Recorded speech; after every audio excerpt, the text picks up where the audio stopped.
Welcome back, everybody. This is your boy RTL Faith, and we are back with another episode of Kickback Anime Discussions, the chillest anime podcast on YouTube. Now, this is a kind of a different episode because we are changing things for the second channel and the podcast in general, which will be very important information for all of you guys to know for the coming future for sure.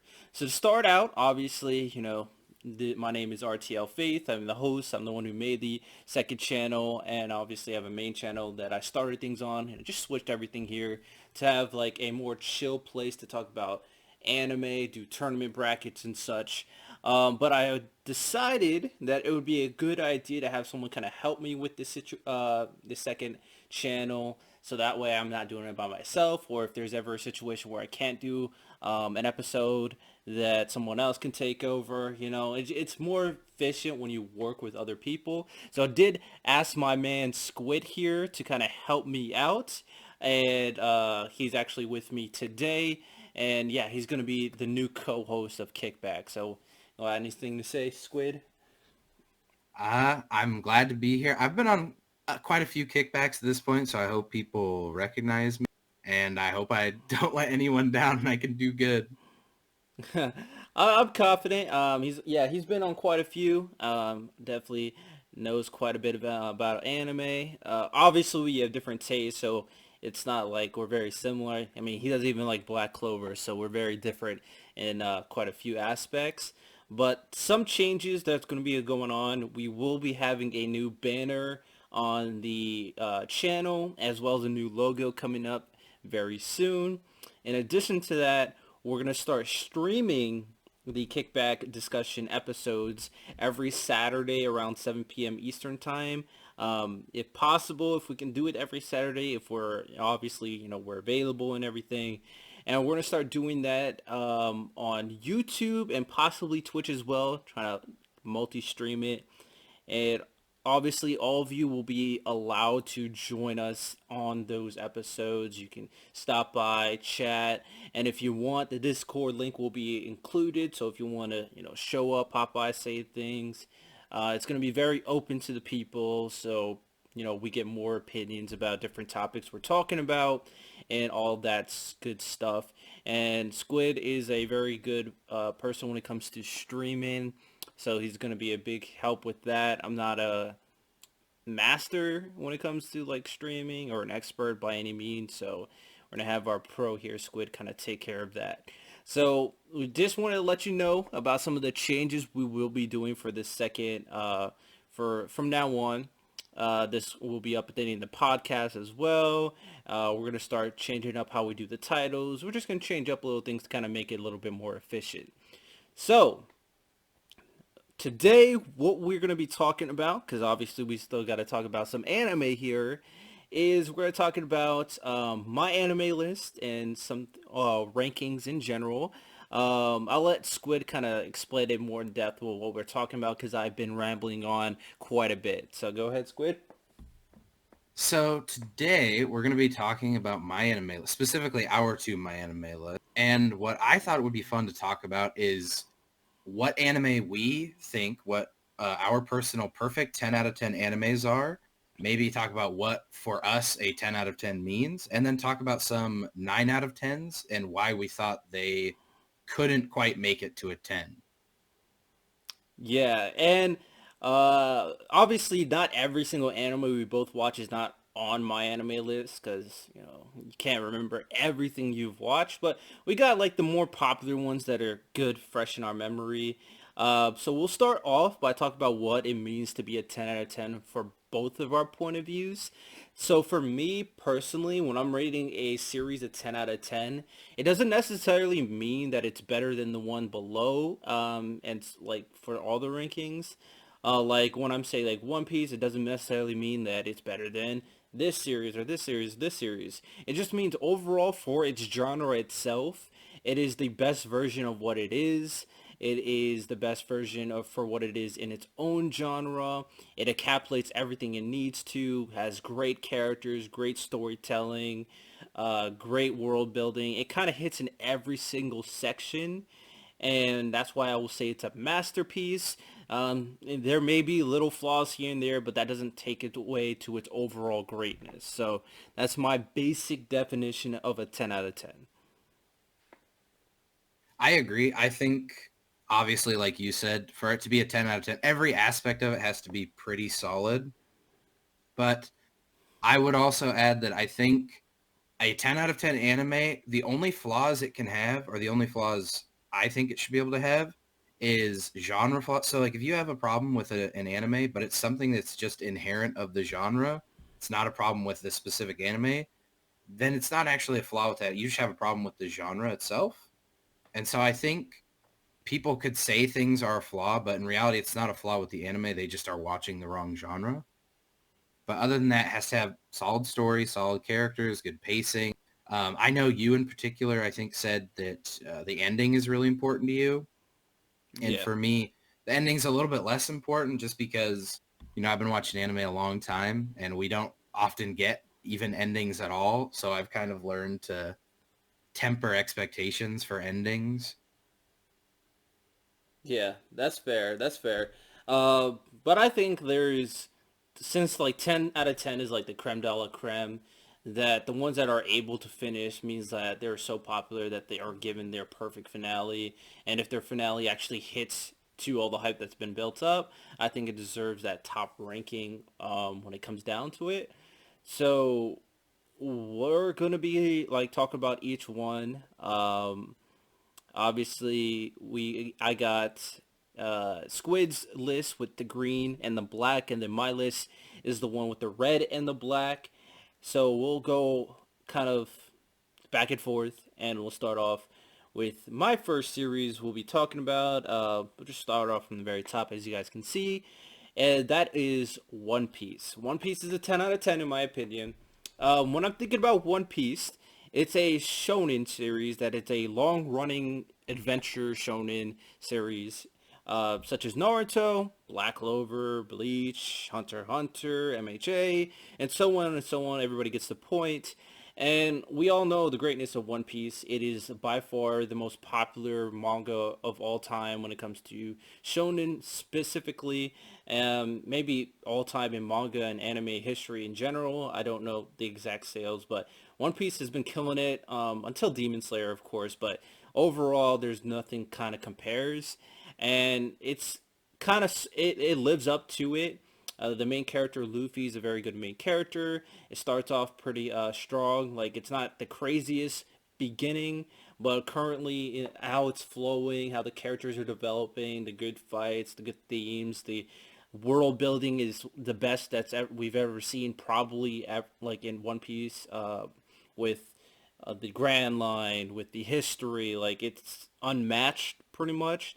And although it hasn't ended yet, and we did make a big deal out of endings, there's a we can all assume that the ending is going to be fantastic. It's going to be it's going to be game changing in the anime history. So One Piece is a 10 out of 10. It's all what all these long running adventure shonens want to live up to and eventually surpass. Will they? Probably not. And I don't see anyone kind of comparing at this very point. So yeah, that's Well, here's go ahead. one thing about One Piece, and I think this is a long-running shonen thing in general. You almost kind of get that satisfying ending thing when arcs end. It's almost like getting a mini ending. And so you can get the feeling of having a really satisfying ending even though the series hasn't ended yet. Yeah, but also with it is like the main character still has a goal that they have to achieve, and that's pretty much every single one. Luffy wants to become Pirate King. Asta wants to become Wizard King. Hokage. Uh, Gon wants to find his dad. Uh, so on and so on. So we Ichigo have. wants to commit murder. You said what? I said Ichigo wants to commit murder. Well, Ichigo wants definitely to protect his friends, but yeah, they always want to complete a goal, and we have seeing that goal eventually get fulfilled is what a lot of us fans growing up watching the series wants. And if they're able to kind of hit it on the head as well as resolve all the huge issues that a long running series will have regarding different plot points, then I think it's good. If One Piece is not able to do that, then even One Piece might fall out of a 10 out of 10. But Oda seems like he knows what he's doing, so I'm confident at this point. Yeah, they can tie up all those loose ends. It deserves a 10 out of 10 for sure. Yeah. So what do you got for your one of your tens? So going, I think this is alphabetical order. My first one is Hajime no Ippo. Okay. Now, this is specifically the original run. I know there's been, what, three now? But this is like the first one. And again, kind of like we talked about, I'm looking at this through the lens of like a sports anime. So this is, in my opinion, as good as a sports anime can get. I don't, I think Hajime no Ippo is perfect for a sports anime. It has satisfying build-ups. It has rivalries, training. You got, if you're a big fan of training montages, then Hajime no Ippo is basically as good as it gets. It has relatable characters who are constantly working towards goals. And the thing I like is, often I don't want to call out any series in particular. Well, I'll call out Black Clover because why not? But the lofty goal of being the Wizard King is not super relatable to like me because not all of my aspirations are to rule the world or to protect everybody. Sometimes I just have normal goals. And that's what I like about Hajime no Ippo is a lot of their goals, they feel real. They feel like goals that you or I would have. And I think to me, it's just perfect. I genuinely, I can't think of any flaws other than you could potentially say the animation is outdated. But again, I wouldn't hold that against it because it was made a long time ago. So I didn't let that stop me from giving it a 10. That's fair. That's fair. I haven't finished, nowhere close to finishing Hajime no Ippo, so obviously I can't really chime in that much. I've only watched maybe 2 or 3 episodes at this very time. I've watched quite a bit of sports anime in general. Haikyuu, big one, and it's definitely not a 10 on my list. Haikyuu, so it's good. We'll see how it ends, but it's definitely a good series. One of the better sports anime we've seen. Kuroko no Basket, big fan. Ice Shield 21, the football one, Ace of Diamond, the baseball one. I think I watched Prince of Tennis before. That was a long time ago, back on like Toonami days. Like that was, I don't know. Tennis seemed very interesting when you watch it on Toonami, but I watched quite a bit of sports anime, so I understand what it would take for it to be a perfect sports anime. And the closest probably, I don't even know because all of the ones didn't are definitely not there, and I'm probably gonna have to finish Hajime no Ippo to kind of see where that puts. I can't really think of any that really deserves something as high as a 10, to be honest. It's also pretty neat. You and I were talking a little bit earlier, I think, yeah, we were about how sports anime usually kind of is loosely based on the sport and then it just goes buck wild and people are doing like Kuroko's basketball, he's like punching the ball all the way down the court, Yeah, crazy stuff. Ippo really is like, I mean, it's like truly sport. It's got that little bit of Japanese flair where it's all about, fighting spirit and whatnot, but it really is like the training they do is real training. The fights are like real boxing matches that would happen. So for a long time, I used to argue it was the only real sports anime because other ones are so exaggerated. But I've come to really appreciate the exaggerated sports. But so I just want to say as like a warning, if people haven't seen it and they go into it, just know that it's a lot more realistic than a lot of like Ice Shield 21 where someone has like an AK-47 on the football field. That kind of stuff doesn't happen in Hajime no Ippo. yeah, yeah.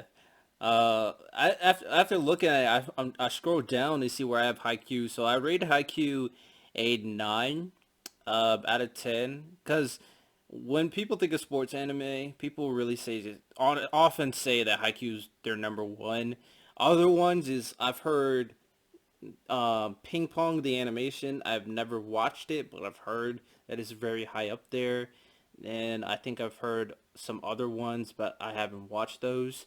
Haikyuu, The only thing that's keeping Haikyuu from a 10, obviously it has to end, but the ending kind of seems pretty straightforward, so it doesn't seem like it's gonna be super surprising.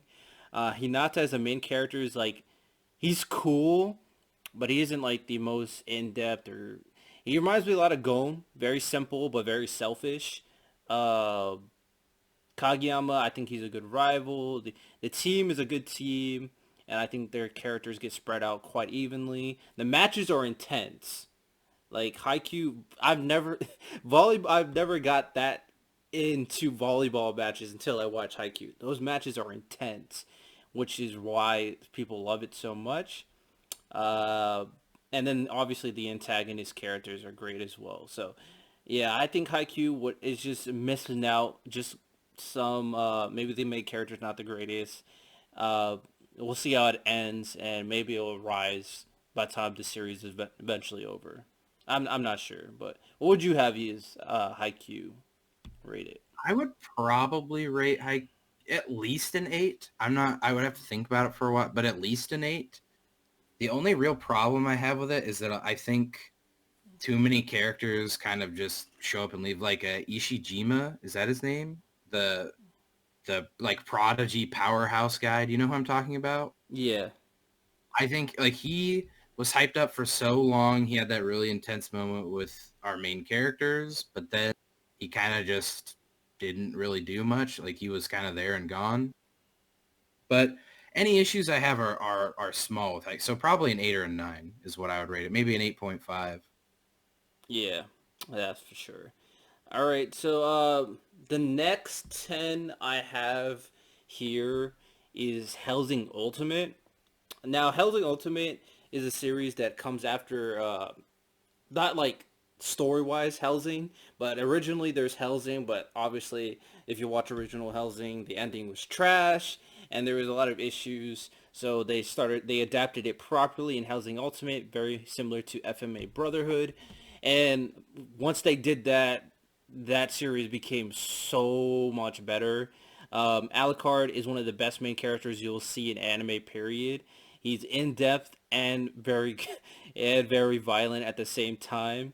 It tells you how great a series is when Team Four Star did an entire abridged series of it, just like how they did Dragon Ball Z. But the other one they did is Helsing Ultimate. Out of all the series they could have done, they chose Helsing Ultimate, and it was a great idea because this series is amazing, action's amazing, characters amazing, ending was great. When we see where what happens to Alucard, no spoilers, and the antagonist, the Major, I think is one of the best antagonists I've ever seen in anime. Like period. So yeah, I love this series, and I think honestly I can't really see any flaws. It's a 10. Yeah, the name is incredibly fitting because it truly is the ultimate form of Helsing. I mean, it's amazing. You a while ago, maybe like 2 weeks ago, told me that you rated it a 10 out of 10. And so I went back and watched it. And I was being extra critical. I was like, yeah, I'm not going to let this be a 10. Any flaw it has, I'm going to call out. I've rewatched it twice since then. I haven't found even one flaw. I can't find anything no matter how hard I look. It's perfect. It has probably my favorite antagonist character in all of anime, which is Alexander Anderson. He is amazing. He's like literally probably my favorite antagonist. That's fair. Yeah, it's good. Yeah, no, it's unbelievable Hellsing Ultimate how good it is. It's actually the next 10 on my list as well is Hellsing Ultimate. Yeah, and when you think about like what genre it is, it's like in that vampire genre. And when we think of vampire anime, I honestly don't have a lot. Honestly, I just thought of another vampire anime that I forgot I watched. I think it was called Trinity, Trinity 7, possibly. I don't remember. But Trinity, yeah, well, it was all right. But Hellsing as a vampire anime, I think it's blown every other vampire anime I've ever watched out of the water. And they how they portray Alucard. I don't want to. I feel like people should know what I mean by just saying like Alucard, but cause Honestly, in the bridge they explain it, but it's Dracula. So how they portray Dracula is probably my favorite version of Dracula. So yeah, Well, yeah, Alucard is Dracula backwards. That's the always been the joke. yeah. I feel like some people didn't know that. Honestly, when I first watched it, I didn't catch that. I don't remember. They might bring it up in the show, but I don't No, they remember. don't. They bring it. They bring it up in the abridged series. Yeah, but uh, it's just I don't know if that's something that was actually from like the original Bram Stoker. Uh, but yeah, Alucard has become a very like well-known name. I've seen it as Dracula's son a few times. Dracula's son Alucard. I don't know, but Alucard in Hellsing Ultimate is probably the best main character ever. yeah, he's definitely in my top 10. That is 100% facts right there. And I mean, just the way he dresses alone is a perfect 10. Yeah, The most stylish character. like again, it's crazy to say. Like I don't know why I keep on bringing up the abridged series, but when you have an abridged series that's also a 10 out of 10, that just tells you how great a series is all around. When you the main series and the abridged version are both amazing. Yeah, Uh, if you haven't seen Hellsing Ultimate, like, what are you doing? Honestly, yeah, I highly. It's your only 10 life isn't episodes. complete. Like Yeah, each one is it's like long, but it's even if it was 1,000 episodes, it would be worth watching. Watch them all in one night. yeah, and then watch the abridged version and see how funny it is. And make sure that you go for a walk as well. That's an abridged joke for you all there. But all right. So what is your next 10? So it would be Hellsing Ultimate, but I mean, we just talked about that, so I'm gonna skip to one that you are not going to like, which is Hunter x Hunter. Yeah, I do see that. Yep. I so again, see this is why RTL and me would are good like to have on the same podcast because we're opposed. He would probably never put Hunter x Hunter as a 10, but I personally think Hunter x Hunter is as good as a shonen has ever been. And I know he doesn't like that, but it's how I feel. Uh, I think that the characters are just I've never seen better writing. Like genuinely, I've never seen better writing in any show, in any anime, in anything than the writing in Hunter x Hunter. The character development people get is absurd. I don't even know how I forget his name. Of course I forget his name right now. Kilua. Huh? That's not who writes it. That's a Oh, character. you talk about the writer? Shit, I forgot his name too. Well, whoever he is, I don't know how he keeps everything straight. Dude, I can't even remember I his name, and yet he can remember all of these I think he characters. went insane to be honest. Oh yeah, he is insane. It's really sad Oh, actually, Tagashi. but man, he made something really special. See, my thing with Hunter x Hunter, he gave it a 10 when I scrolled down. If I'm being honest, like just to make this consistent, One Piece is the creme de la creme for shonen long running adventure ones. Naruto, OG Naruto, not Naruto plus Naruto Shippuden, just OG Naruto. I rated it a 9. And but Hunter x Hunter actually might change it and give it a 9 just to be fair. Maybe I'm hating a little bit. Uh, at least an 8, but 8 or 9. Kind of figure that out. Uh, my thing with Hunter x Hunter is, like I said, endings are really important to me. And although, like, the Chimera Ant arc, great, fantastic. Um, Killua, top 10 character of all time, written wise, by far. Meruem, top antagonist. Crollo, very good. Hisoka, top character of all time as well. And Hunter x Hunter, the thing that has me is like Gon is the protagonist of the story, and his entire thing is finding his dad. And then we go to the Chimera arc, and that felt so out of place, although it was a fantastic arc. And then we go to the final arc where Kalu is the main character basically, and then Gon finds his dad, and it didn't really feel fulfilling. And then if you're caught up with the manga, you know the issues with the boats, the boat arc currently, and it's just like it's not gonna end ever. And I feel like I'll never be satisfied with Hunter x Hunter story because it won't be truly completed. There's stuff we haven't learned about the what is it called, the Dark Continent, or like is it the Dark Continent or Yeah, the I hope we learn at least a little bit about the Dark Continent, a honestly little bit more about the Dark Continent. I don't think we will. I don't think we'll see Jing at its full capacity. I don't think we'll see Kurapika get his revenge. Like there's so many things that that won't be resolved, mainly because the writer takes like a long time to write a chapter, and he's probably because he's very busy, but that's still, you gotta still dock points from Hunter x Hunter. That's why it can't be a 10, because just because from what it has, it's very well done, but there's still like a lot that needs to be done for it to be a masterpiece, because you'll still be wanting more after you're done with the series. So that's my biggest thing for Hunter Yeah, x I Hunter. will say I will concede that, at least in my opinion, the only legitimate flaw, if you were looking for one, is the fact that, at least as far as the anime is concerned, it ends on a fairly weak note of kind of like, oh yeah, we're like together, and you know, whatever, man. That's like, it doesn't feel super sad. I found it pretty satisfying because I liked that it was just a kid meeting his dad, and they were awkward and they didn't really know how to interact because that's how it would be like. But at the same time, I do understand the frustration of never getting a real ending. Yeah.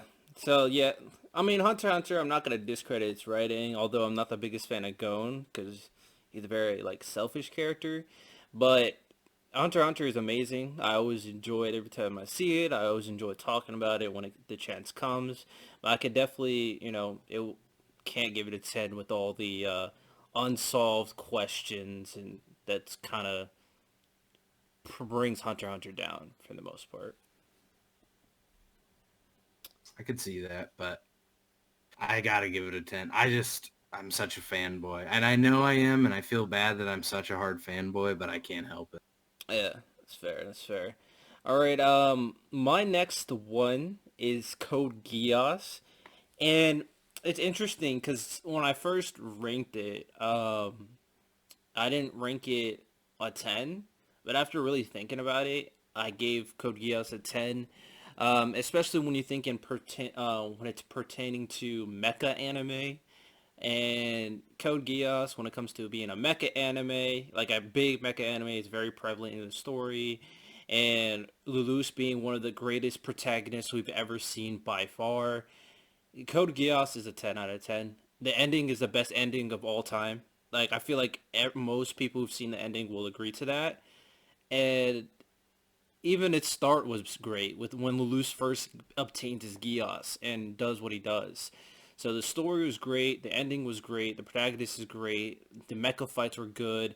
Um, so I mean, it hits it everywhere, and mecha anime is probably never gonna achieve what Code Geass achieved. But so that's why it's like Code Geass is kind of like right there, 10 out of 10 for me. Yeah, I don't know that an anime will ever be able to do what Code Geass did because they tend to focus way too much on the mech part of it, Yeah. and Code Geass was really well balanced. I'm actually ashamed to say, but I will admit it now.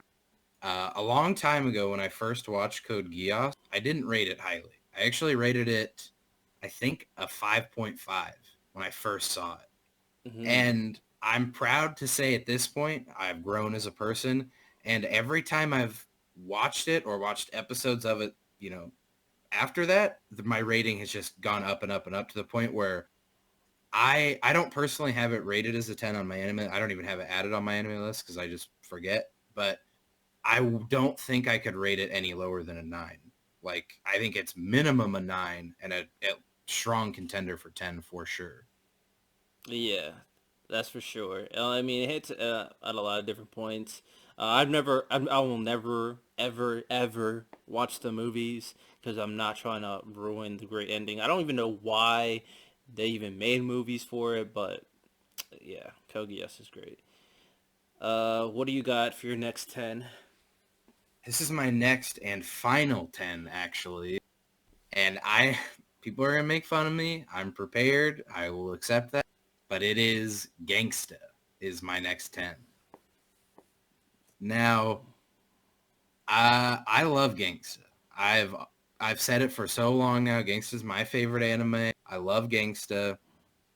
I don't think I've ever seen, especially in anime, because it's not a super common thing in anime, but I don't think I've ever seen a sort of gritty reality that's even been nearly half as good as Gangsta's, in my opinion, of course. I don't, I'm not all knowing, but the characters, the way they interact with the world, the way they interact with each other, their stories, their lives, everything about them to me, it's just such a perfect representation of what the series is trying to show, which is like the gritty underbelly of a crime-ridden, forgotten city. I mean, this city is such a hellhole that they like gave them their own currency just so they'd stay even more isolated and weird. I love Gangsta.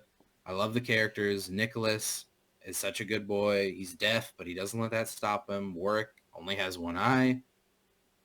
I just I love the anime. I again think the only legitimate criticism you could levy towards it is A, you either don't like the genre, you don't like how sad and, like I said, gritty it is, or you just dislike that it didn't get its full real ending, which again, as someone who's been since the studio went out of business and didn't have any money and everyone lost their jobs, I couldn't really expect a real ending, so I didn't let that subtract from it. Yeah, I've watched Gangster before.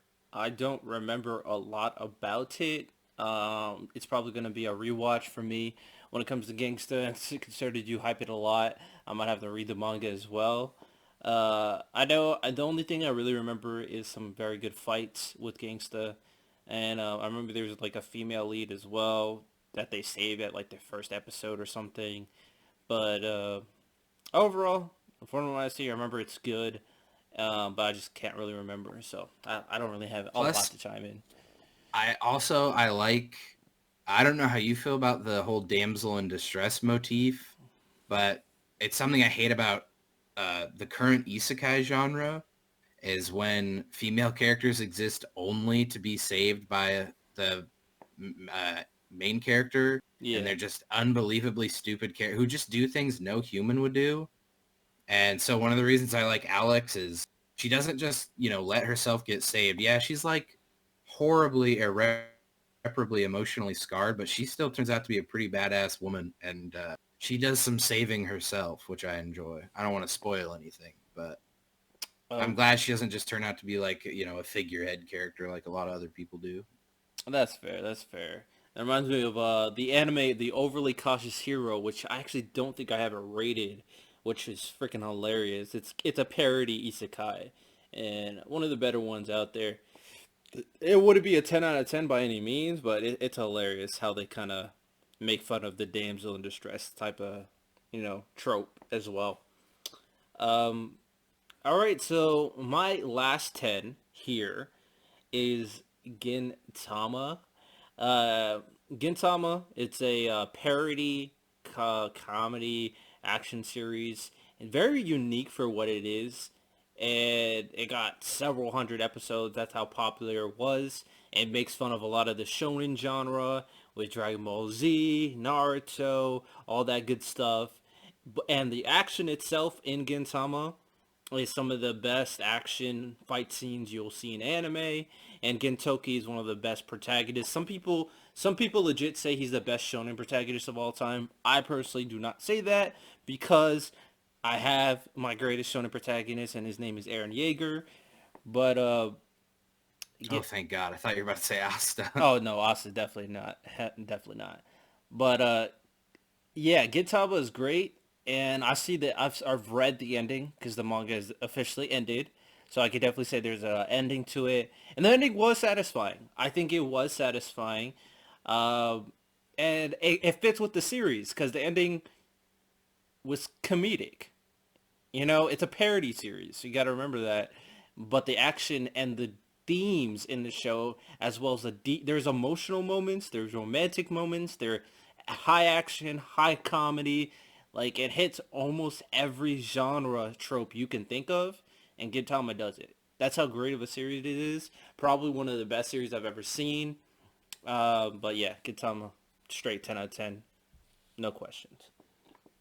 I have a huge amount of respect for Gintama because the whole parody genre. Here, I'm gonna throw a name out there, and I'm gonna just say something here. You don't have to agree, but the disastrous life of Psyche K is not very good because it is too afraid to take itself seriously. That's what I like about Gintama is it's a comedy anime, so they're doing tons of jokes. They're doing like fourth wall breaks. They're referencing themselves, but they're not afraid to sit down and actually have serious storylines and serious character moments.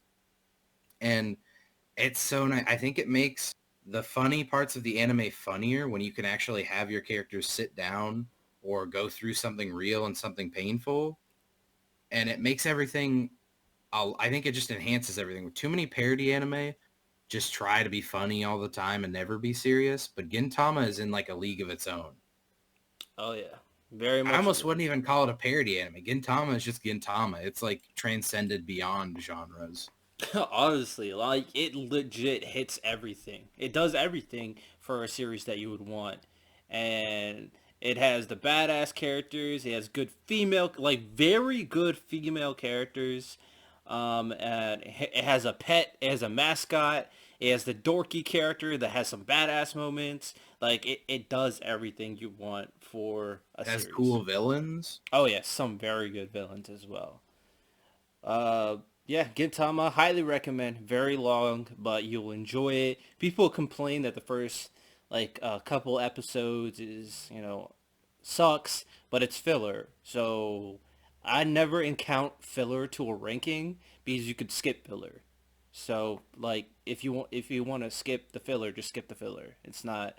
I feel like everybody could look up what filler is and just skip it. So it's really up to you what you want to do with that. But yeah, that's my last 10 out of 10. So we can start talking about some nines here. I actually have quite a few nines here, and I see your nines.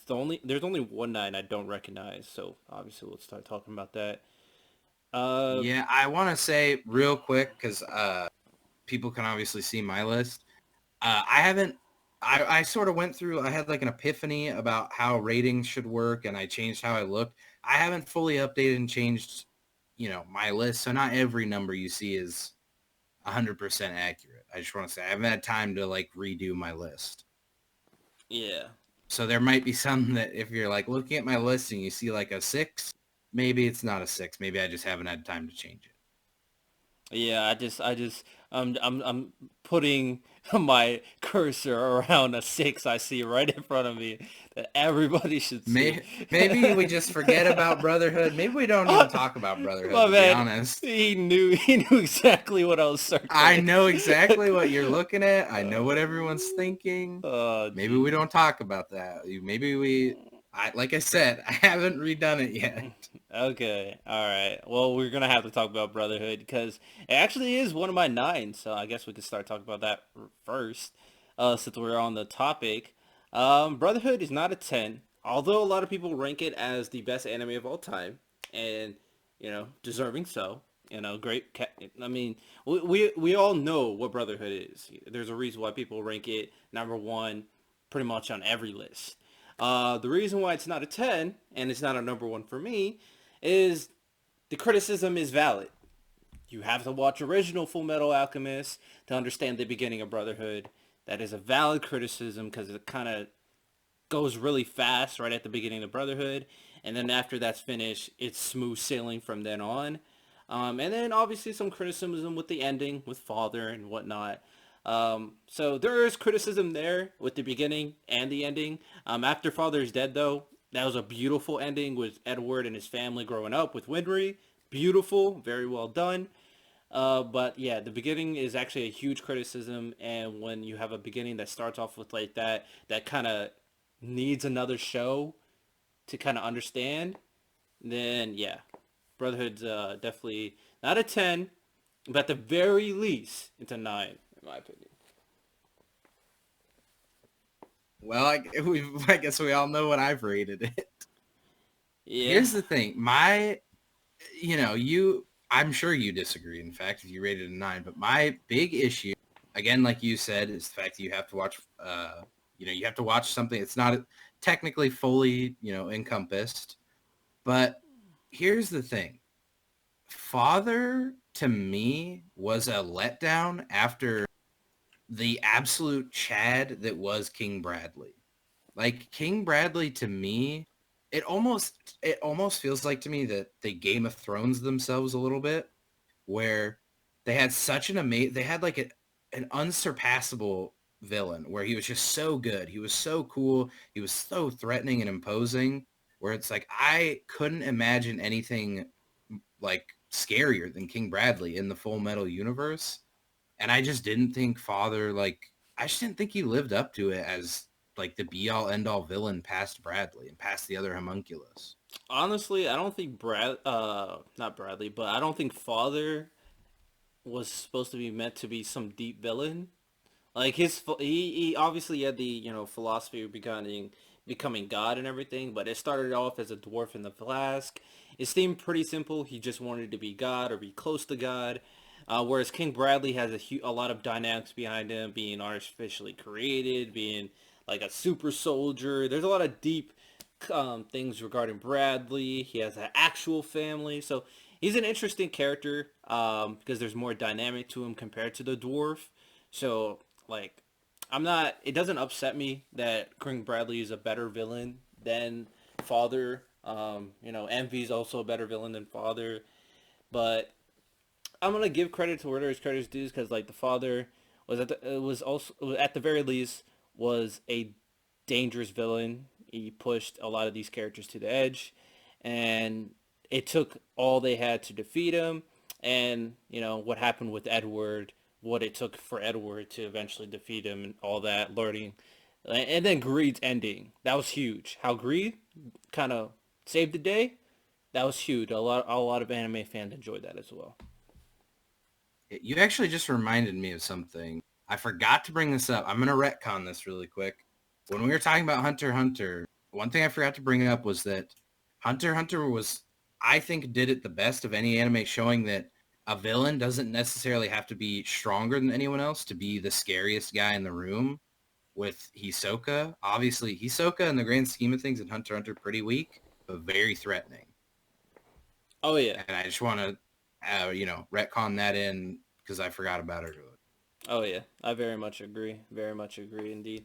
Uh, all right. So what's one of your nines you want to talk about and why it's not a 10? So for me, it's funny, we talked about Hellsing Ultimate earlier. One of my nines is the spiritual successor to Hellsing Ultimate, Drifters. Now, if you're familiar with Hellsing Ultimate, it's very much this exact same art style, which I gotta say, I'm such a big fan of that art style. I think it's so good.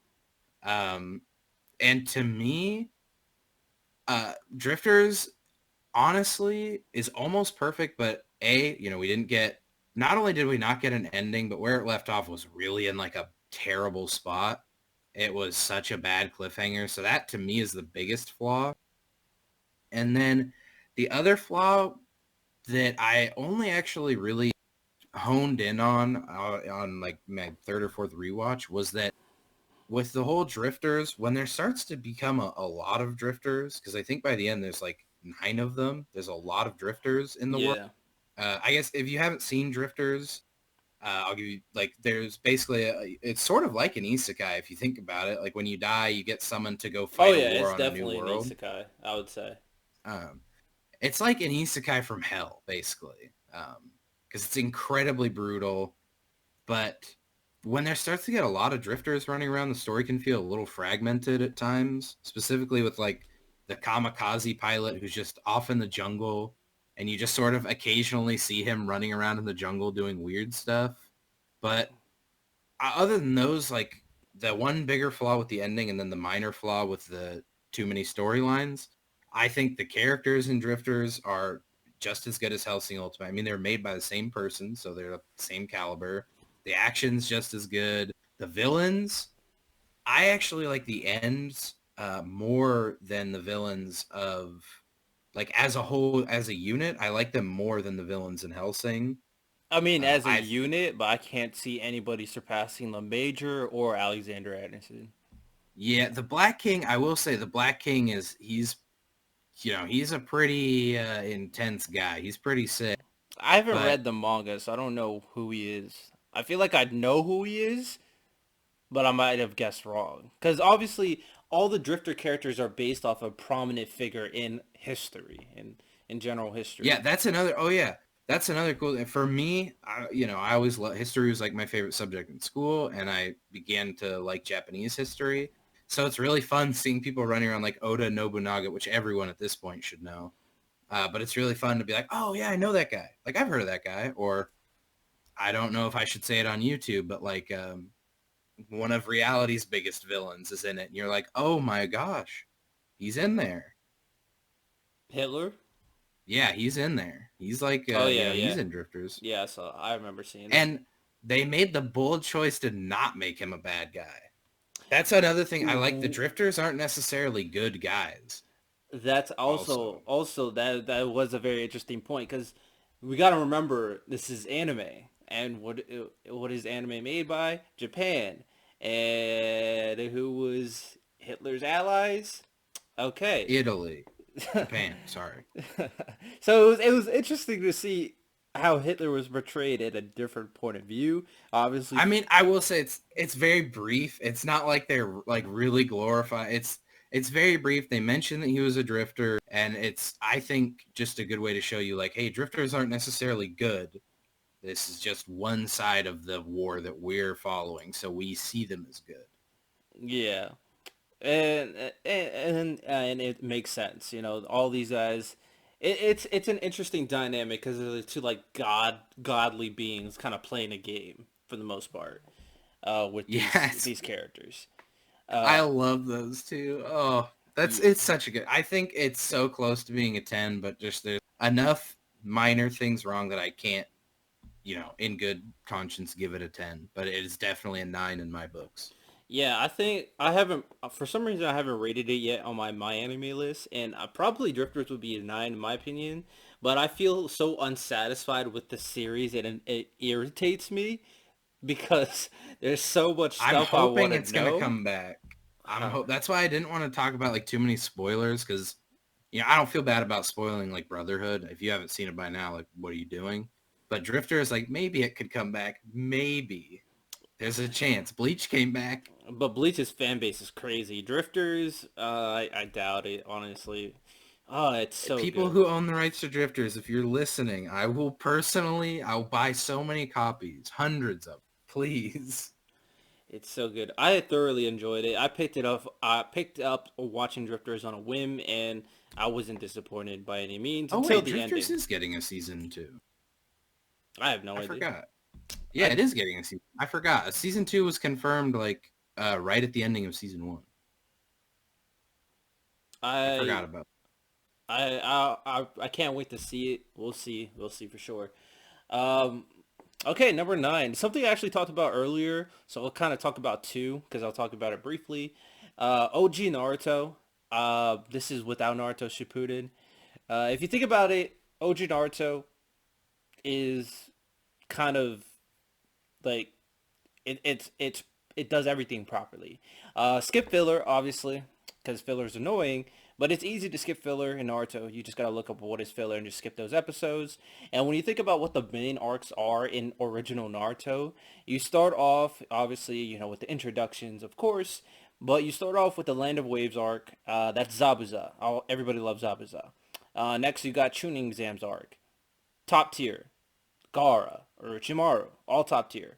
Then you got the Tsunade arc, or not as great, but it was interesting to see the legendary Sanin and Kabuto and whatnot. Then you got the Sasuke retrieval arc to end original Naruto, and again, it was great to see all the characters and how they got to where they got, and the ending was a good ending because it didn't end good. Like Naruto wasn't able to succeed in achieving retrieving Sasuke. So it's great all around. It's very well done. And it can't be a 10 because you got to see how it kind of culminates in Shippuden. So again, ending is very important because there's an entire series after it that you got to see.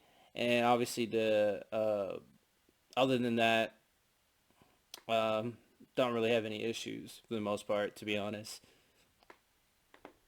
The only real issue, or the biggest issue I can think of with Naruto, it would be very hard for me to go back and watch Naruto now, knowing that what it leads into is Boruto. That is so valid. Valid.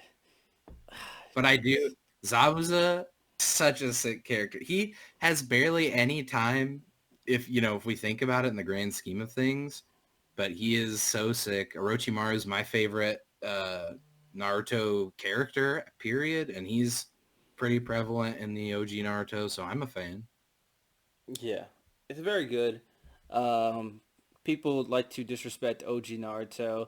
I could see disrespecting Naruto Shippuden, but OG Naruto kind of hits in every cylinder, and that's why he was a member of the Big Three in the first place. So, real quick, another number 9 I have here is Gurren Lagann. Uh, that's the second best mecha anime I've ever seen, if I'm being completely honest. Gurren Lagann doesn't hit as well as Code Geass. It doesn't have that. It doesn't have. It just a tier below. It's just that. Kamina's great, but Simone is nowhere close to Lelouch. The mecha fights are great. Probably even better than Code Geass, Gurren Lagann's fights. The themes are good, but not as good as Code Geass. The ending is good, but not as good as Code Geass. Like, it's just a tier below, and I enjoyed it overall, but, obviously, it doesn't hit the same level as Code Geass, so it's impossible for it to be a 10. Because it's the same. It's mecha anime, so, yeah, you get what I mean. I'm actually, I can't even weigh in. I'm very unfamiliar with Gurren Lagann. Like, I think I saw it once a long time ago, and I haven't actually ever rewatched it.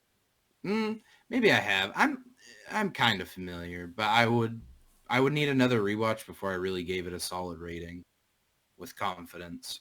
That's fair. That's fair. All right. So what's another one of your number nines? So mine, I don't know if my list update. I actually had to switch some numbers after I sent you my list, so you might need to refresh. I don't know if this will show up for you, but Let me I try. have Grappler Baki is a 9 for me. Yeah, it refreshed. Okay, got it. Um, and if you're a normal person and you're very confused by the Baki timeline, don't worry. I completely understand it's gotten quite convoluted, but just to refresh, Baki the Grappler is, or Grappler Baki rather, is, I mean, the same thing, is back when Baki still had orange hair, before they changed it so he didn't have orange hair, back when he was a kid. It's the original, the first.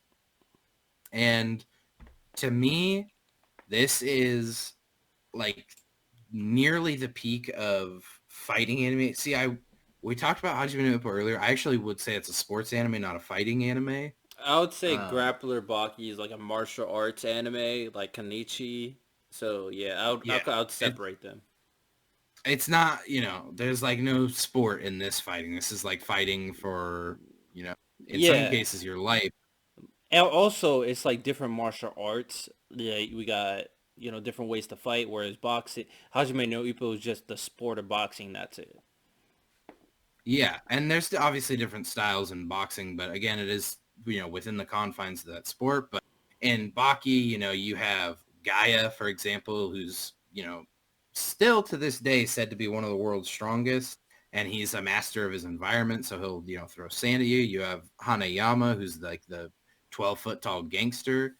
And in all honesty, I just think that this is sort of the peak, that I think this is the best Baki ever was, because I kind of think the author lost his mind a little bit after this, and just I can't even describe the things that are happening now in the series. But this is back when, Baki had a clear goal, which was surpass his dad, who he hated. he hated because his life was hell because of his dad. His mom was forcing him to train all day and go to these doctors. And I just think in terms of a fighting, we get to see like a weird ape that they try to imply is like a real species. Don't be fooled. That is not something that exists. Don't be tricked. Um, but this is just, in my opinion, for fighting anime, this is like almost as good as it could possibly be. And this is the best Baki ever was. Yeah, I've never His seen. mom was a great character. Yuri was a great character. You should watch it. Yeah, I personally have never seen original Baki. I've seen the Netflix version of probably a sequel. Oh, the inmates arc. Yeah, yeah, that one. I seen that. Enjoyed it. Watched all the episodes. Enjoyed the fights and all that. It was cool. So obviously, I wouldn't rate that a 9 out of 10 from what I've seen there. I haven't seen the original, so I can't say. I've seen like clips, so I couldn't really rate it properly.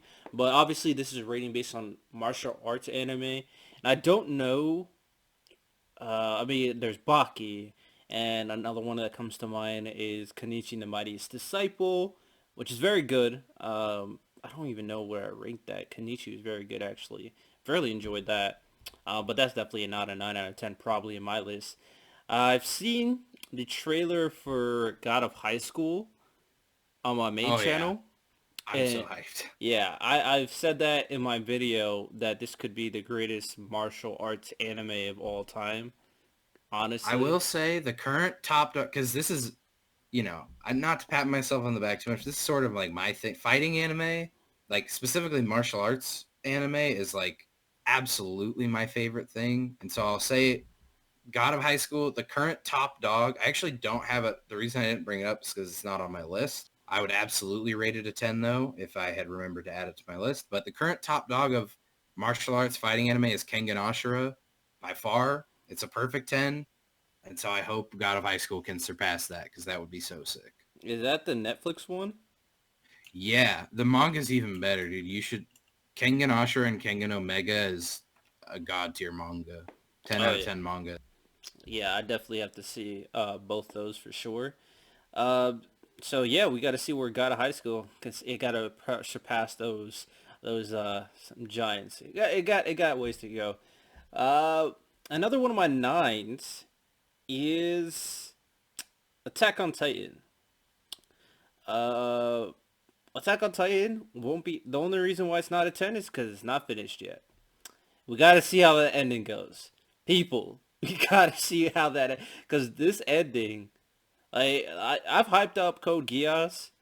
If Attack on Titan does what I think it might do, like I have a theory for it, and it goes the Code Geass route for an ending, boys and girls, we might have one of the best endings of all time.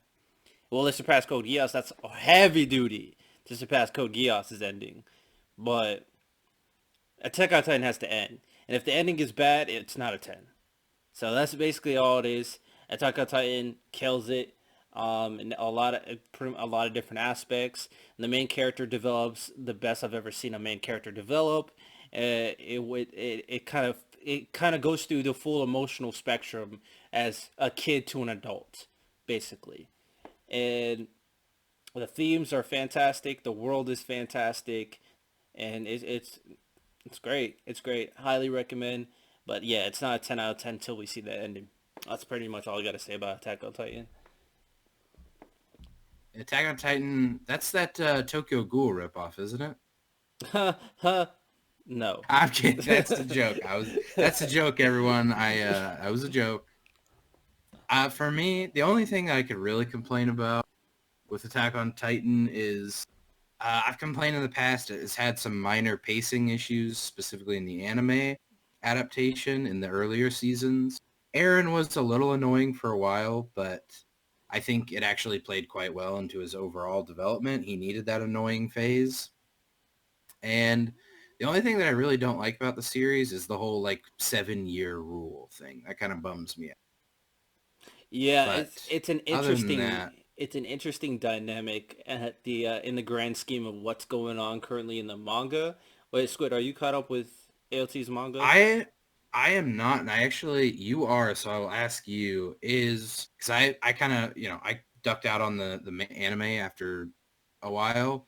Is the whole Beast Titan slash his relationship to our main character, is that in the anime, or like has that been animated, or is that still manga only? Oh, that's a good question. That's a good question. Because he really like killed my hype for the series because it seemed like, well, I know he's been in the anime, but I don't know if everything about him has been in the anime.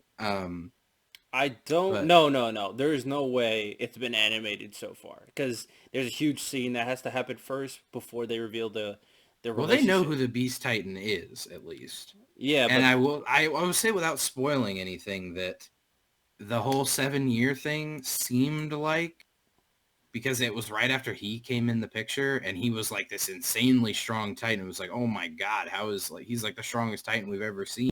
Um, but they were like, oh, he's like, it's not a problem because of this whole 7 year thing. Don't worry about it. no, it's how it actually goes. Like, the 7 year thing is I they don't only think that's been animated, so that's why I haven't been like explaining it or going into it. you talking about their lifespan. Yeah, they die after 7 years, but I Yeah, don't think they've talked about that I in don't remember. I don't think that's a. Oh, that's actually a pretty big spoiler, but it's ready. We already said it. yeah. But yeah, Attack on Titan, the 7 year thing is like a factor, but how they use Zeke and who Zeke really is in the grand scheme of everything, and what happens to Zeke and yo, so much stuff happens, and it just, I will say I think the best is yet to come for Attack on oh, Titan, by the anime. far, by far, the If last. you're like me and you had like given it up, I will say whenever it does come around, the next season, definitely get back into it. Yeah, I mean, original anime wise, Guy High School might take it if Attack on Titan doesn't get animated this year. But anime of the year this year is the last season of Attack on Titan, and there's no question about it. There's absolutely no question about it. Uh, that season's gonna be fire. I'm gonna rewatch the. It's crazy because Attack on Titan does this thing where ever since episode one, the creator of Attack on Titan planned everything out, and there's hints in episode one. Oh my goodness, it's so crazy. Like everything planned out perfectly. I will say too, Attack on Titan does a really good job of making the world just awful. Like just Oh I yeah. would not want to live there. Like just really conveying to you just how bad life there is. Yeah, and there's like so much moral problems and Yeah, corruption, oh violence. jeez. You Oh got to see your yeah. mom get swallowed by like a gross guy. As Squid, when you're caught up with the manga, or if you just want to be anime only, whichever. I would, if I were you, I'd catch up with the manga because it's so fire. It's like not even a question. Like it's so good. I mean, I feel like you would appreciate it very well for what goes on. But yeah, Attack on Titan just needs the perfect ending, and it's a 10. That's simple. Uh, okay. What you got for another 9, Squid? It's actually my last nine. I don't have very many nines on my anime, and my last one is Made in Abyss, which I'm sure anyone who knows me would not expect me to like Made in Abyss at all. But I do. I'm a big fan. I like Made in Abyss a lot. I love the world. The world of Made in Abyss is probably my favorite. I love the Abyss. I love the rules of the Abyss. You know how you can only descend and ascend, so fast. I love Ozen. That's her name, right? Ozen? Or is it Ozon? I think it's I think it's Ozen. Ozen. Yeah, I think it's Ozen. Ozen genuinely, I don't, I don't want to say like number one waifu or whatever, but she's pretty dope She's like a despite zombie. being like a gross mutant freak. Yeah, she's like a I zombie. this is one I feel like I know Made in Abyss was pretty popular, but I feel like a lot of people still haven't seen it. So I what? don't want to spoil too much, Which but is I'll just unfortunate because the movie just came out. So, yeah, like if you haven't seen it, watch it. Like stop existing until you've watched it. It's I'll just say it's like good writing. The world, I like I said, it's my favorite world probably ever of an anime. I love the characters. I love the journey they're going on. I love everything. It's wholesome, but very scary. I don't, RTL, I don't know if you've seen my new favorite GIF that I use all the time, but it's from Made in Abyss. Oh, interesting. Uh, but yeah, no, I just love this anime. And I love it. The fact that I love it makes me love it even more because it's something that I didn't give a chance for a really long time. I saw how it looked and I read what it was about and I was just like, yeah, no, it's not for me. And finally a friend begged me to watch it. And so I did. And I think I watched like, there was like 9 or 10 episodes of it out at the time. Uh, or yeah, it was like almost all the way done and I just binged it all in one night and then rewatched it. I was just shocked at how good it was. See, my thing, I don't think Made in Abyss is a 9. I think it's probably an 8 for me. Because the world is great, fantastic, one of the best worlds I've seen by far. Um, my thing is, I don't like the protagonist. I don't like her kind of at all. She's not a bad protagonist. It's just like her childish nature messes up so much stuff in You're gonna like attack my girl Rico like this? she causes so much problems. She is so lucky. My man is there with her. Like, You're saying like you want to fight me is what you're saying. I'm just Yeah, telling dude, you it's like facts, bro. it's a two kids on a journey. Of course stuff's gonna go wrong. No, like the I get the story has to progress and whatever. She only went down because she wants to see her mother. Yeah, whatever. But like when it comes down to it, every other kid knows that you shouldn't be doing this by yourself, and she's like, "Oh, nah, I got a robot, I'm good." And then you realize she's not good, and she's lucky she's alive. Like at this To be very, fair, her robot was pretty sick, so I can understand how she'd be tricked into thinking she'd be fine. yeah, luckily, like she's a very fortunate person, and I've watched the movie as well. Bonjour, fantastic villain. Hate him, fantastic villain. But Narantia, I think that's his name. Narantia. I love Narantia. He's so good. I love Narantia so much. He's my favorite character in the series. And I didn't like the last 3 episodes is really what has made him this like very scarred into my brain. What happened to spoilers. We ain't gonna go into that, but yeah, Made in Abyss is good. The movie is good. The world is good. There's a lot of mystery behind the main character though, because her story is kind of interesting. We don't know exactly what she is, nor do we know what exactly happened to her mother, nor do we know what exactly is our robot friend. So there's a lot of mystery, and I think it's still gonna get more anime adaptation. So we're definitely in for a treat. It is one of the rare times where an anime has gotten a movie that has turned out to be just as worth watching as the actual anime. Yeah. Like I would recommend you absolutely watch Made in Abyss and any movie that it gets in the future. Yeah, I agree. Made it is very good. My one of these days, depending on like when the next season comes out, I might just start reading the manga because I'm very interested into the world as a whole. But yeah, I will talk about another one of my number nines. I got a few left, so we'll talk about those. I have Psychic K as a 9, but I'm gonna bump that down, so I'm not gonna count that. So my other three nines that we haven't talked about, one of them is One Punch Man. Uh, Strongly agree. yeah, One Punch Man. We all know it's a parody series of like the superhero, like shonen genre kind of, and the action's great, and it's hilarious, and the main character is so good. Like you would expect it doesn't work when you first hear about the premise, but it works so well it's ridiculous. And then in season 2 you get a character like Garo, and it's one of the more interesting characters because considering he kind of breaks the mold of like heroes and villains and why he wants to be a villain, but he's just nonstop. very interesting.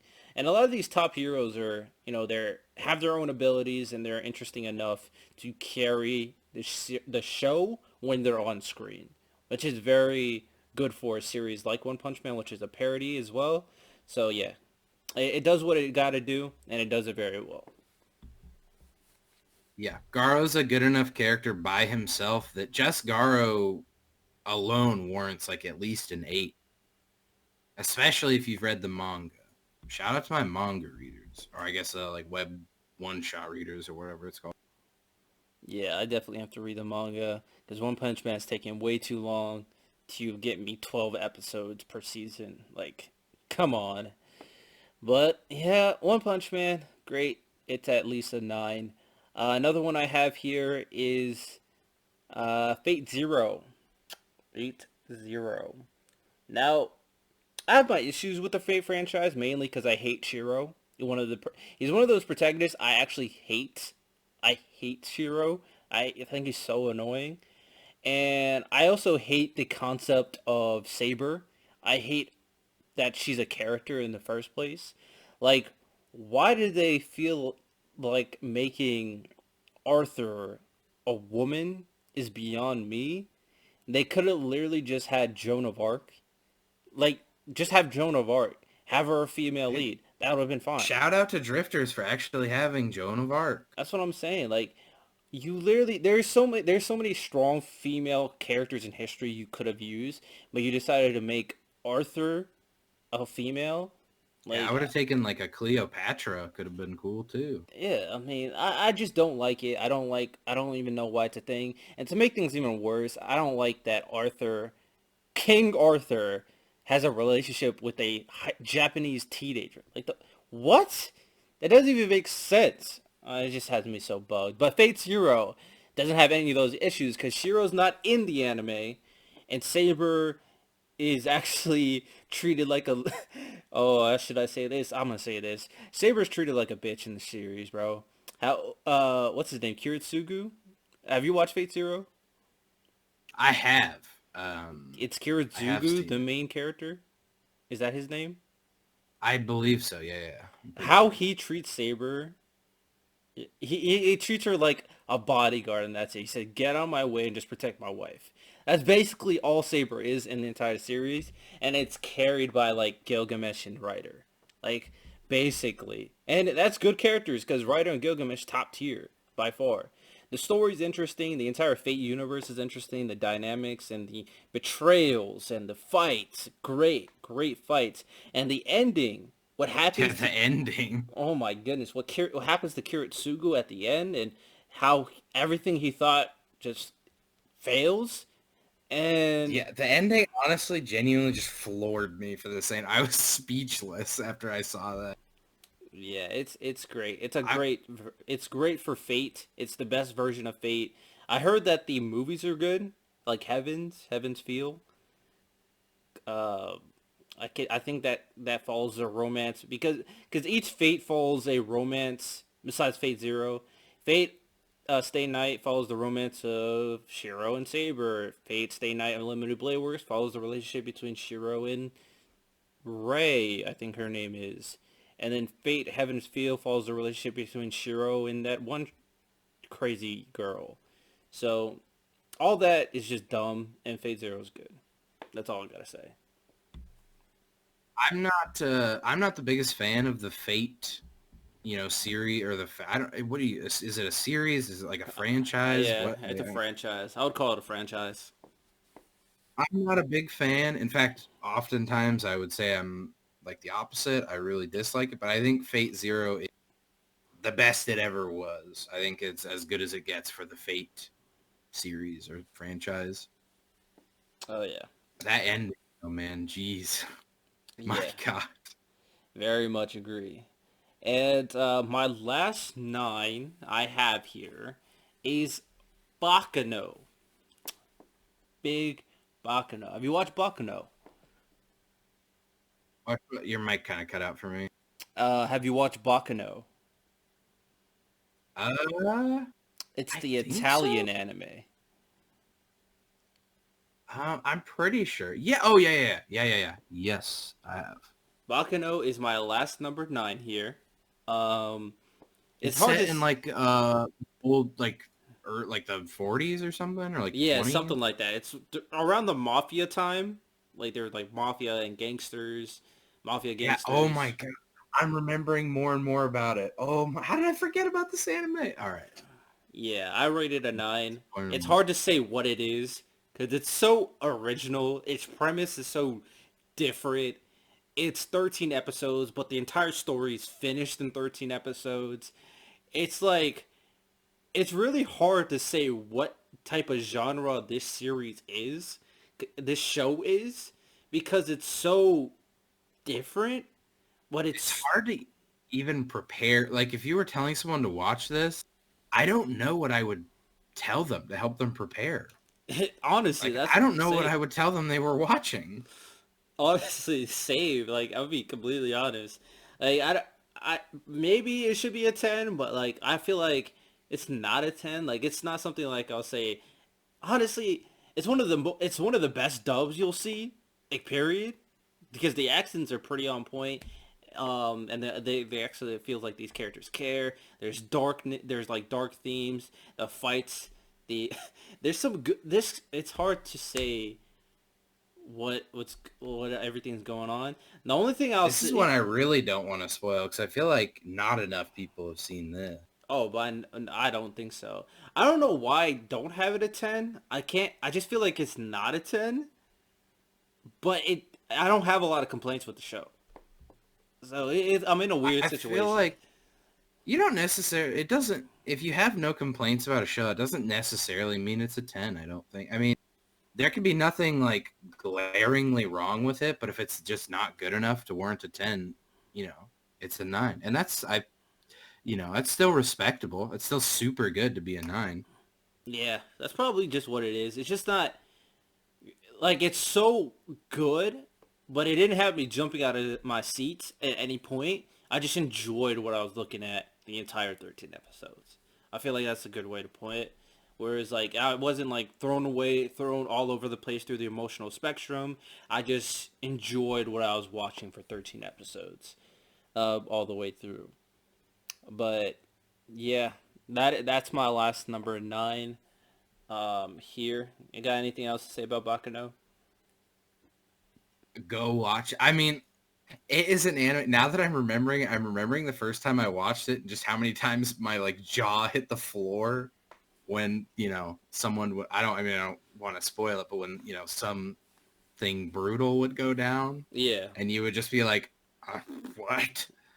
Oh man, I'm going to rewatch it tonight. That's all I'm going to say. yeah, I feel that.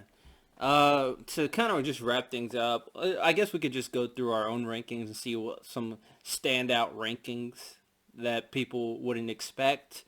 Um, like for example, I have Elfen Light at an 8. Uh, do you know what Elfen Light Elfen is? Lied, 1 Elfen. out of 10. Puppy dies, terrible anime. It is horrible, and it's everything is just messed up, and you feel so sad. But since it's a sad anime, since if it delivers to make me sad, Yeah, that's an anime. If you've just had too good of a day and you're a little too high, you're riding a little too much of a, you watch that anime to immediately just be dragged down to earth. yeah. And I think it did. I I think it hate did that its job. anime. I think it did its job. The mom, Yeah, if you watch it and you don't hate it, it didn't do its job. honestly. So I had to give it to an 8 for what it is, and it did what it did, and I think it did it well. You got one you want to talk about? That's kind of surprising. I think one that a lot of people probably haven't even seen, maybe some people haven't even heard of it, is an 8, and I have Jormungand as an 8. Okay, Now, I've never seen it, so I don't know anything about it. yeah, I don't know exactly what genre this even falls in, but it's about a child soldier who gets adopted, or I guess purchased more or less by a weapons dealer. And I'm usually not a big fan of guns in anime. What's that show Gate? Isn't that the one where, do you know Gate? Do you Yeah, know I've what I'm heard of talking it. about? I've heard it. Yeah.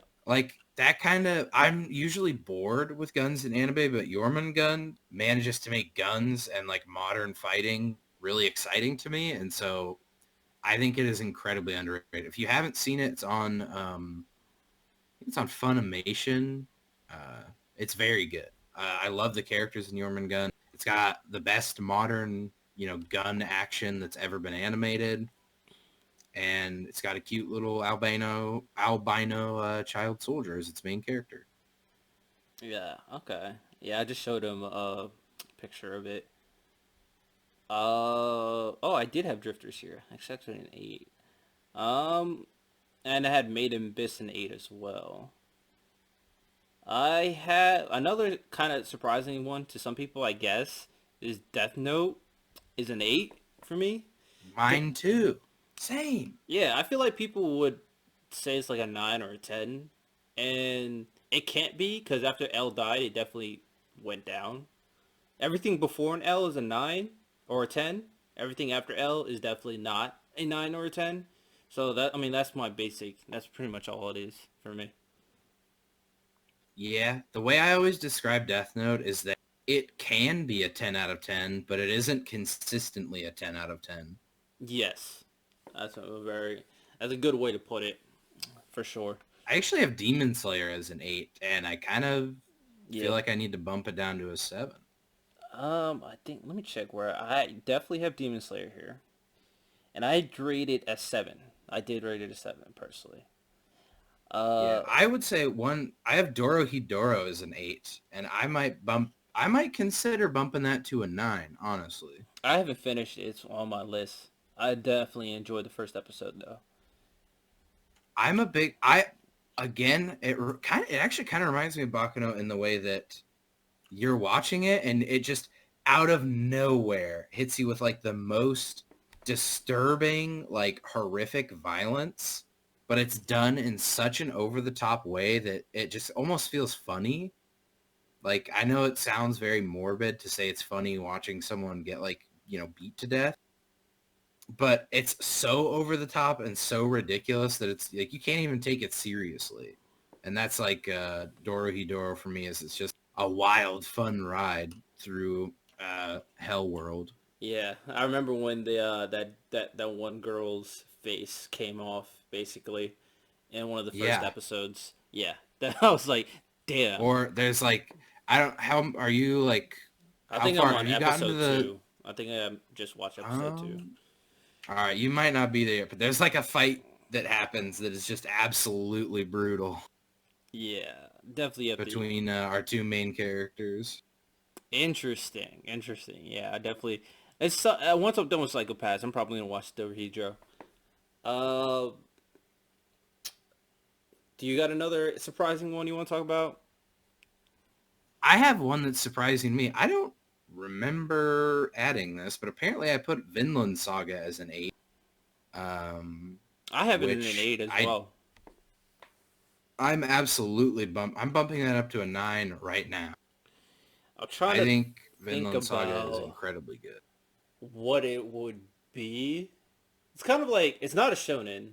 Like I don't feel like it's a shonen. I mean, It's it's it's like a historical shonen. it's like a historical like adventure. It reminds me of like Vinland Saga is similar to me like Berserk. Not as gritty, but we haven't seen that like we haven't seen. Actually, it's pretty gritty. Like Berserk is fantastically gritty with like its fantasy elements. Vinland Saga is much more real. So I Vinland guess Saga reminds me of a Viking themed Adventures of Sinbad, kind of. If you've ever seen Adventures of Sinbad. yeah, I've seen that. I'm trying to see what other anime that would compare to Vinland because it's not super like we've definitely seen like classical anime that are similar to it. Just trying to like think about what those would compare to, like an adventure, historical Yeah, adventure I anime. think it's pretty close to Sinbad. I mean, sailing around, going on all kinds of events. It's just a lot darker and more violent. Yeah, honestly, I might bump Vinland Saga up as well to a 9 because that ending was fantastic. I mean, the one that people are gonna, freak out the most about is the fact that I have Brotherhood at a 6. You also have Attack on Titan in 6, so that's an L as well. Yeah, well, I here's the thing. I will rate all the seasons individually for shows. So at the I'm time, a I was like, first season's a 6, second season's like a 8. I'm gonna start doing that. No, I'm not. I'm not gonna start doing that. I don't rate based on seasons. I'll rate based on sequels or parts, if that makes sense. So like Naruto is different from Naruto Shippuden, but and Psychopaths 1 is different from 2 and 3 because they're all like their own thing, even though one is like a sequel, so it can stand by itself. But season 2 to a season 1, you need to watch season 1 to understand season 2. So I would rate all those the same, but I would rate parts differently. I think, if anyone's listening to this, don't be like me. Don't let people peer pressure you into, changing your rankings. If you don't like Brotherhood, if you're like me and you just don't like it that much, don't be ashamed, dude. Put Tokyo Ghoul higher than Brotherhood. Who cares? Tokyo Ghoul season 1 is pretty good. The entire franchise from the manga is probably an 8 or 9. The anime is definitely not, but I am such a huge fan of, like, you can probably tell just by my list, I usually tend to favor like darker, grittier, more violent anime. I don't know what that says about me, but I'm a big fan of Tokyo Ghoul. I like the world building. I like where it becomes. I like, Reaper Kaneki. I like Dragon Kaneki. It's like we get a new main character in Tokyo Ghoul all the time. yeah, the manga is fantastic. Highly recommend to read it instead of watching the anime because the anime is confusing. Um, Another surprising one I have here, I guess to some because people rate this high for some reason. Neon Genesis Evangelion, I rated a 6, right above average for a mecha. Yeah, I don't even have it on my list. I would probably rate it as maybe a 7. I don't. It's been a while since I really thought critically about it. I'm not a. People aren't gonna like me saying this. I'm not a huge fan of the main character. I hate Shinji. I, Like, you know how I said I hate Shira? Shiro. I hate Shinji more than I hate Shiro. I don't even like. I just, yeah, I'm not a big fan of him. I think the series would be better with like literally anyone else in it as the main character. Yeah, I don't. It's just not for me. I'm not even generally the biggest mecha anime fan, but when the main character is also bad, then it's really like I'm not gonna watch it. Oh yeah, yeah, very much agree. I have Uh, the original JoJo as a 7, r- I have the original JoJo's as a which 6. Yeah, it's definitely not a 7 for me because all the other JoJos are literally a 7. see, I'm original JoJo was my favorite JoJo, and it's only a 7. I'm not the biggest JoJo fan in the world. I like it, but I think the memes that come out of JoJo make people think JoJo was better than it was. JoJo's Part 4 was honestly it was really good because like JoJo's part, all the parts have a very good villain. Dio is a good villain. On Part 3, Part 4, Kira is a very good villain, and in Part 5, Dio Valo is a very good villain. So I feel like the villains carry the show more than anything else. For me, I honestly, it makes me mad. I can't explain it. I don't know why I can't explain it. I just never could get into stands that much. And I get it. I know why stands exist. It's because, the whole meme about like JoJo posing. And so they want to be able to have fights while the characters are doing their JoJo poses. I get it.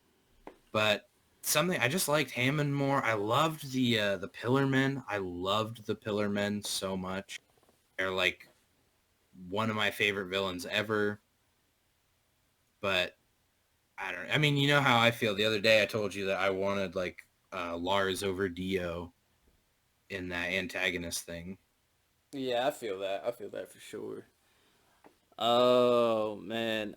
Oh, another one people might find controversial for mine. I have Seven Deadly Sins 6, which is it's tough for me to say that because I love it because Escanor is one of my favorite characters and Bond. But if I think about the totality of the series, it's just above average. See, I think that's another series where it's like the memes have surpassed the series. Like the whole memes with Escanor, and who decided that. That's like that tricks people into thinking Seven Deadly Sins. But I love Bond as well. Bond is my favorite character in the series. But I think at most at its peak, I would rate it like a 7.5 at its highest. Yeah, I feel that. Yeah. I mean, if But you with think, the Seven Deadly Sins we just got, dude, it's down to like a 4. oh, that was just disgusting. Like my thing is like, if My Hero Academia, if I'm being completely honest, My Hero Academia is a 5 out of 10 on my enemy list. It's average, which is not bad. It's just average. It's an average series, and it has its good moments and it has its very bad moments. It literally is the epitome of average. Deku is a very average protagonist. It has some great characters and has some bad characters. So MHA is a 5, and I think Seven Deadly Sins is a tier above that, being a 6, which is, I guess good for. Doctor Stone's also a 6, which is crazy for me to say because I love Senku, but I gotta be honest. See, I think what we should do is we should just skip down to the bottom and talk about anime that we have as like a 1 or a 2, if you have any. I got a few because I don't really watch bad anime. If I'm being like, if we're Well, yeah, being, I don't want to, but sometimes I watch an anime and it turns out it sucks. yeah. All right, let's talk about some of these. Actually, why did I rate? Okay, I gotta bring Dead Man Wonderland down because I saw where you put it. I was like, yeah, I agree. I think it's a 4. It's below Dead average. Man Wonderland could have been good, but it just didn't ever turn out. I have Black Clover as a 1. Yeah, that's an L. Now, I don't genuinely think that. That was like I put it there. I don't like Black Clover, but by no means do I think it's a 1. I mean, 1 to me is just like an anime I genuinely don't like even a single part of at all. And I at least like, at the minimum, I like at least 2 characters in Black Clover a little bit. So that means it's a minimum like a 4 or 5. So I'm not going to count that one. But I have Isekai Cheat Magician as a 1. And that I stand by. That is the worst isekai, no, the second worst isekai I've ever seen. It's so bad. And the fact that I've gotten people in my comment section fighting about it, saying that it's good, blows my mind. See, my thing is for it to be a 1, you legit either have to have a very, very, very, very terrible storyline or a very, very, very, very bad animation to the point where it's unwatchable. So if it has one of those two, that's a 1. The only one I have for that is Kingdom Season 1. If you've seen that animation, that thing was disgusting. And like the Berserk, like um, CGIs, disgusting. You can't Yeah, even that's watch a it. tragedy. Yeah, you can't even watch the series. Like you can't even like adjust yourselves to it. It's just It's not horrible. even one of those things where Berserk it's like so bad it's funny. It's just so bad it's like hard to even force yourself to sit through. Yeah, I like But very much agree. they were I'm glad that someone had to fall on that grenade and take a big L so people could learn how to do CG better. It just sucks that it had to be Berserk. Yeah. Yeah, it's unfortunate. Kingdom is interesting because their recent season, the animation looks very clean. So I don't know how they were able to keep on making seasons with how I it have started. not seen it. You told me to avoid it, and I have. I've been avoiding it like the plague. But read the manga though. Manga's Yeah, I fantastic. think I have it bookmarked or something. Something I checked it out the other day. I have such a backlog of manga to read. But an actual genuine bad ranking, Boruto, that's a 2. Uh, I yeah, have ReZero as a 1. I heard things about the main character, and I'm just not interested in watching this anime at all. From what I've heard about the protagonist, like Yeah. you have to have for me the protagonist of the story, or at the very least the side character that accompanies the protagonist has to be very strong for me to continue the series. Like If that's not the case, then it's hard for me to rank you highly. Yeah, I.e., I just Boruto. yeah. I here's the thing, Boruto to me felt like a slap in the face because it felt like they were like, oh, Boruto will just be the new Naruto, but it's like Boruto hasn't earned his place as the new Naruto. Like Naruto had to earn, Naruto had to grind. Naruto had to deal with all these things. Like Boruto was just born into the most powerful family in the village, to the most powerful father in the village, in like a time of great peace, especially compared to his dad's. Like it really was just hard to watch. Like it just felt unearned. It felt like there was no reason for the anime other than they just wanted to keep it going. Yeah, I very much agree. Like I heard that the manga is supposed to be very good, I guess, but honestly, it's hard for when you watch. Like I gave it a chance. I watched quite a bit of episodes, like quite a bit, and I just was hating watching what I was watching. Like it just wasn't it. It really wasn't it. And speaking of like other like versions of a series, Dragon Ball Super, although there are some hype moments, it's a three, like straight three. Like it's bad. Damn. It's Brutal.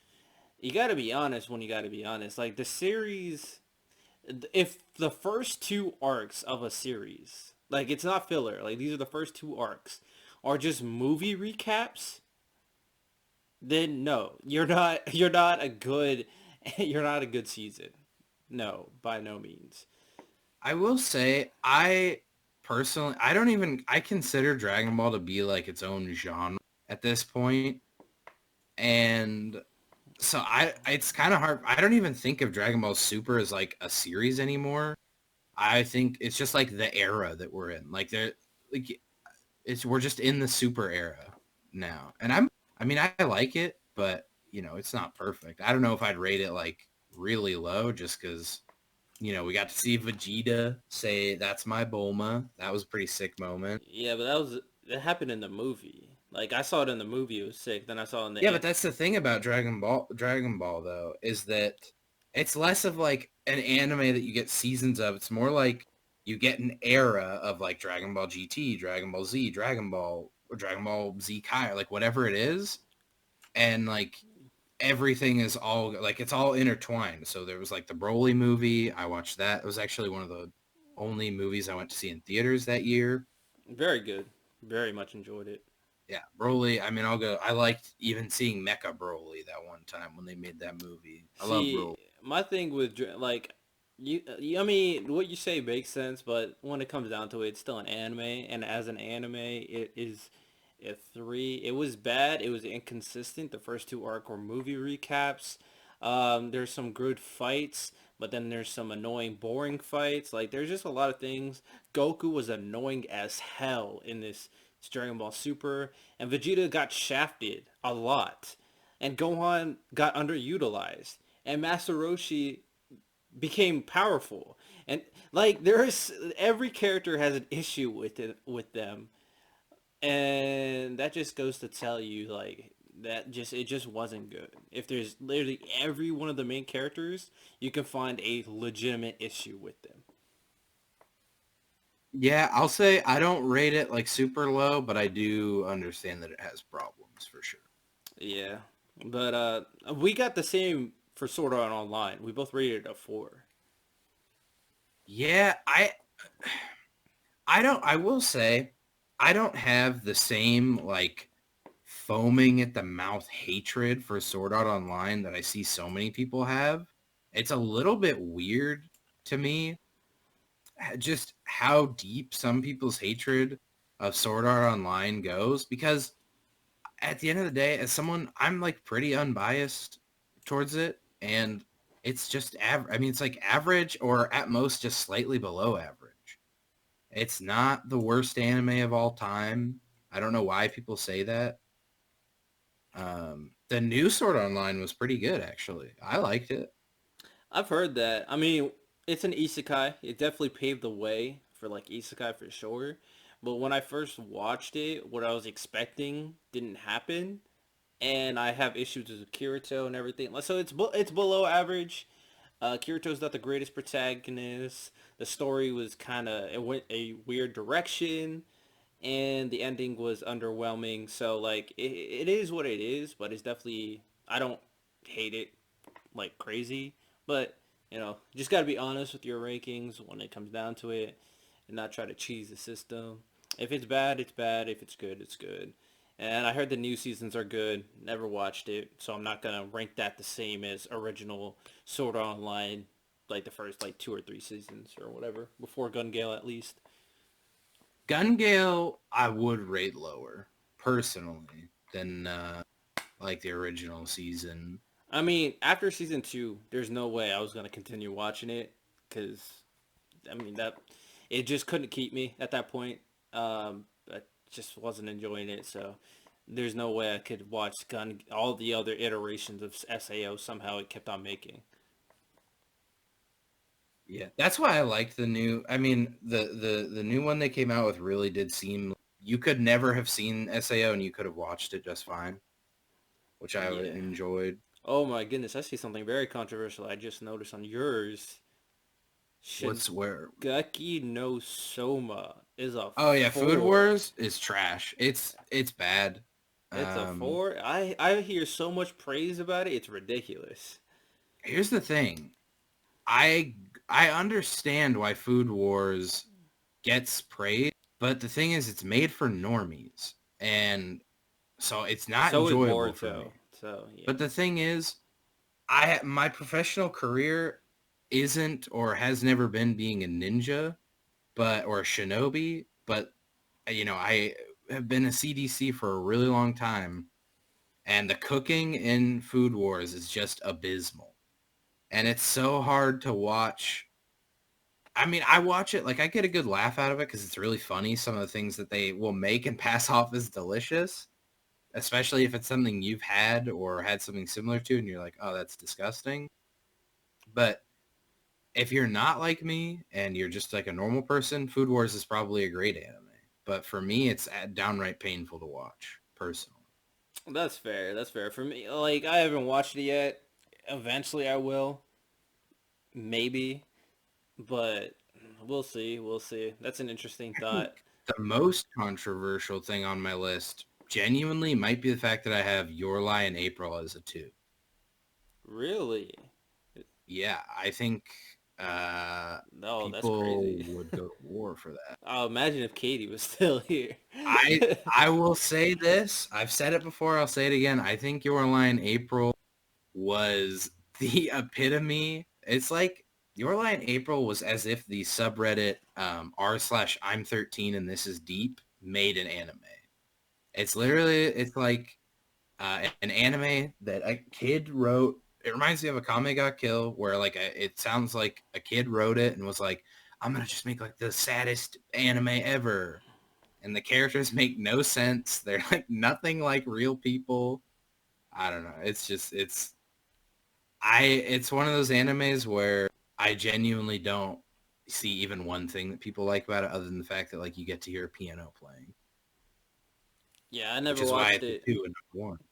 I mean, it's a romance anime, but it's even if I watched it, it would hard for me to judge a romance anime, considering I don't watch romance anime. It's But like kind of not a romance. you At know, least like they like never even kind of date. They're just like weird friends. She's like, I don't know. He's like a cuck. It's weird. let me see the best anime regarding romance I have on my list. Uh, Mm. I have a slice of life, but that's not romance. But Mine might be Iramakun as an 8. I don't know if that counts as romance. There's like some romance in there. I don't think like I guess Elfin Elfin Lead might be the closest I have. Not gonna lie. I think the highest pure romance that I have is probably Rosario Vampire. Oh, actually, I think does a certain magical index count as a romance? I would say no, but then again, I don't know a whole lot about romance. I mean, I I rated it a 4. I thought it was trash, I honestly. have Rosario Vampire as a 7. Um, Never watched Rosario Vampires, so I don't. but the thing is, I fully understand that I am biased, and it's the first anime I ever watched. Um, so I understand that, but I'm going to do nothing about it. That's fair. I have Afro Samurai a 6. Don't know. I feel like some people might be upset about that, but I mean, if you watched it and you realize that Afro is just a very very bad person, I it has a good Someone told me to action. watch Afro Samurai once, and I watched Shampoo Samurai by mistake, and I thought it was Afro Samurai for the longest time because he kind of has an afro in Oh this yeah, in he Shampoo definitely have Samurai, an Afro. Actually, and Samurai it's like Shampoo, I rated an 8. yeah, it's like a hip hop samurai anime. It's kind of wild, to be honest.